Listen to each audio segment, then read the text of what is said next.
আমাকে একটু 400 টাকা দিন তো। 400 টাকা? সিএনজি ভাড়া।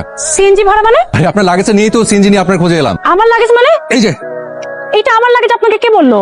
কেউ বলেনি, আশেপাশে কেউ ছিল না, তাই ভাবলাম আপনার লাগেজ। কেন, এটা আপনার লাগেজ না? না, ভাড়াটা দেন। দাঁড়ান, আচ্ছা ঠিক আছে, আপনি এটা রেখে আমাকে 400 টাকা দেন, আমি পরে টাকা দিয়ে এটা নিয়ে যাবো। আপনার সিএনজি ভাড়া আমি কেন দিব বলেন তো? তা ঠিক, আপনি আমার ভুলের মাসুল কেন দিবেন? আচ্ছা আমাকে 400 টাকা লোন দেন। আপনাকে আমি চিনি না, জানি না, 400 টাকা লোন কেন দিব বলেন তো? আপনার কাছে থাকলে দেবেন, না থাকলে নাই। আমার থাকলেই বা আপনাকে কেন দিব? বাবা বলতো যে যখন পারবি না তখন সহযোগিতা নিবি, হাল ছাড়বি না, হেরে যাবি না, আর যখন পারবি তখন সাধ্য মতো সহযোগিতা করবি। আচ্ছা ভাই, আমার কাছে এই মুহূর্তে কোনো টাকা নাই, আমি আপনাকে এই ঘড়িটা দিচ্ছি, মানে জমা রাখতেছি। আমি আপনাকে টাকা দিয়ে আপনার 400 টাকা দিব, দিয়ে এই ঘড়িটা আমি নিয়ে যাবো। এই যে শুনেন, আপনার নাম্বারটা আমাকে দেন, আমি আপনাকে টাকা পাঠিয়ে দিচ্ছি, ক্যাশ করে নেবেন। আমার কাছে কোনো ফোন নাই। আপনার নাম্বার কত ভাই? 017।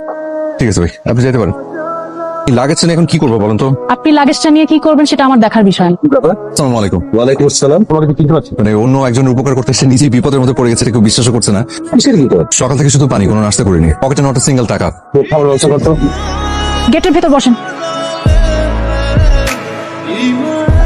এটা থাক, আপনি কি শুরু করলেন? একটু পরে চলে যাবো। একটু পরে মানে কতক্ষণ পরে? আচ্ছা আপনাকে একটা কথা জিজ্ঞেস করবো? একটা কথা যেন শেষ কথা হয়, এরপর আমি আর কোনো কথা শুনবো না। এই লাগেজের ভেতরে একটা মেয়ের বিয়ের জন্য যা যা দরকার, মানে শাড়ি, গয়না, টাকা, এটা দেখে মনে হলো আপনার মতো ধনী কারো হবে। দেখি, ভেতর আসুন। আচ্ছা, আপনি তো এখান থেকে টাকা নিয়ে সিএনজি ভাড়া দিতে। কি যে বলেন, আমি অন্যের টাকা না বলে কেন নেবো? জিনিসগুলো কারো বিয়ের, এই যে হচ্ছে সে বিয়ে বাড়িতে। একটা কাজ করা যায়, কি? এগুলো থানায় দিয়ে দেন, ওরা একটা ব্যবস্থা করে দিবে। ভেবে দেখি। তো ওয়েট ওয়েট ওয়েট ওয়েট, এখানে তো জুয়েলারি আছে, নিশ্চয়ই জুয়েলারির বক্সে কোথাও দোকানের নাম ঠিকানা কিছু তো থাকবে। কার্ড, এই যে কার্ডের নাম্বার থেকে ফোন দিলেই তো হয়ে যায়। আপনি একটু ট্রাই করে দেখেন না। হ্যালো, সালাম আলাইকুম।